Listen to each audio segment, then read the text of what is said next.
باجار سنه اف در کولانا فردوسی بو ترافیک گرتنه و بازار دینن ایوارا ابلویا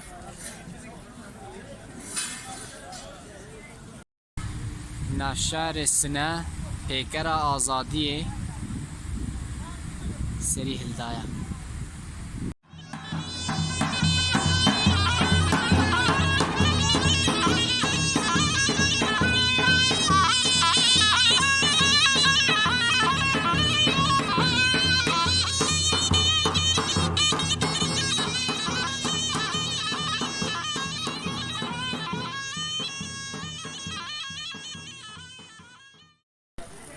عمل حوشا خانیه کردینه اما دکاریه شانو تکرن اوجی جلیما کردی کچه سنه جلیما کردی الخواه کرنه بو شانو دست خوش بافز آشاما ویرنگیه ماموستاجی شانوی پاندومی میکی جلی کردی و پیکر کی سکنیه آها والا پیکر دستو کرده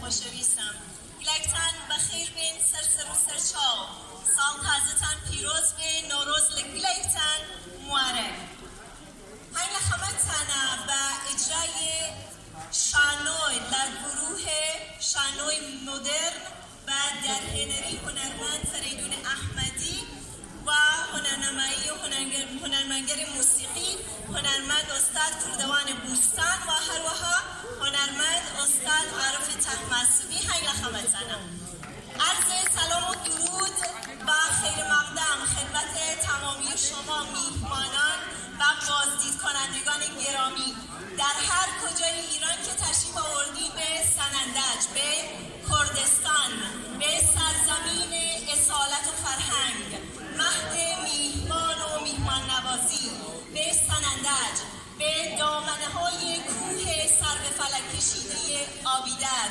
پایتخت نوروز جهان، پایتخت کتاب ایران، شهر خلاق موسیقی در یونسکو و شهر میهمان نوازترین مردمان خطه زاگرس خوش آمدید. نوروز 1401 هجری شمسی رو خدمت شما عزیزان خیر مقدم عرض میکنیم و مقدمتون رو گلباران میکنیم و ازتون دعوت میکنیم به اجرای زیبای گروه تئاتر مدرن با کارگردانی جناب آقای فریدون احمدی و هنرنمایی گروه موسیقی جناب آقای کردوان بوستان با ساز دهل و جناب آقای عارف طهماسبی با ساز سرنا در خدمت شما عزیزان خواهیم بود.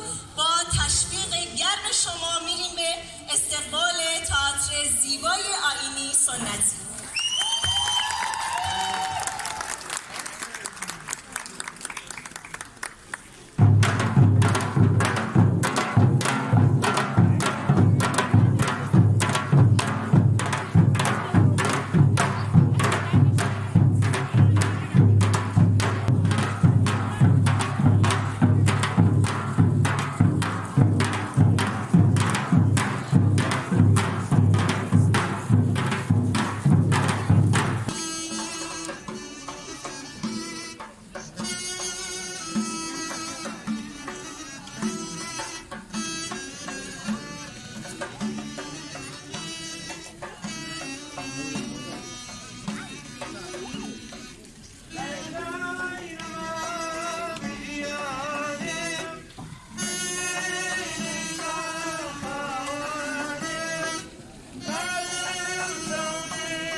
İnsan sal aşağıdariye. ده فكر آوابل إنسان بآوية کشتوکاو بله کشتوکا.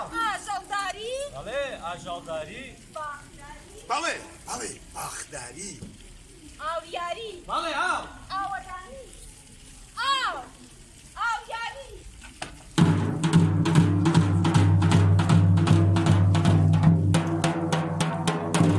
جشن با شکوه محلی بیلدانان در سالهای نچندان دور در حاشیه زاگرس علل خصوص مناطق کردنشین برگزار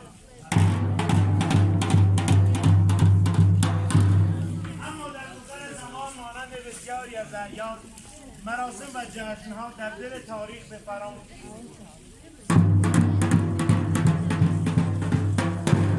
جشنی که نقطه شروعش شب 14 بهمن است و به مدت 2 روز برگزار می شود.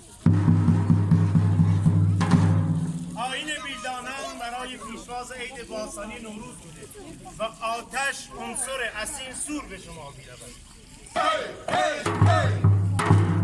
4 جوان 4 بیل را در وسط تله هیزم‌ها قرار می دادند و بر بالای آنها گوشت، آب، گندم و میوه درخت بلوط را آویزان می‌کردند.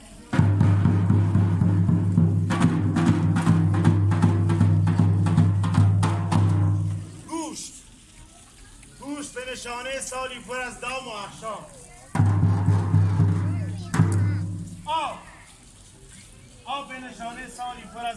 بارندگی.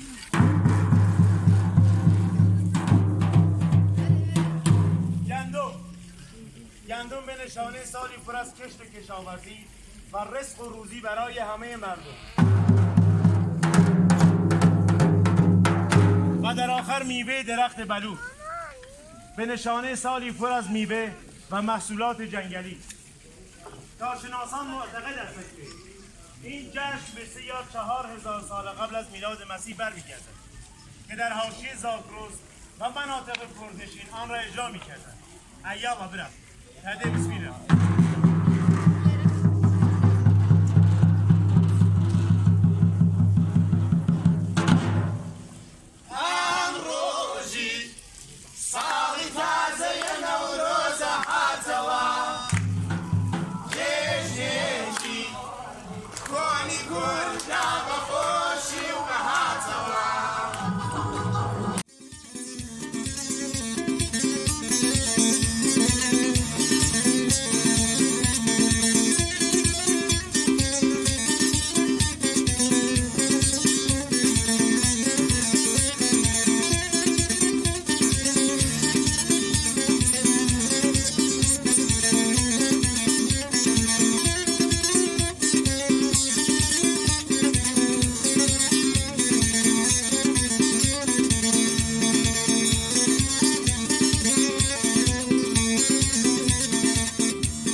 يا هذه خلطة صافي شنو وكاي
برای چشمالی کشیده. عشان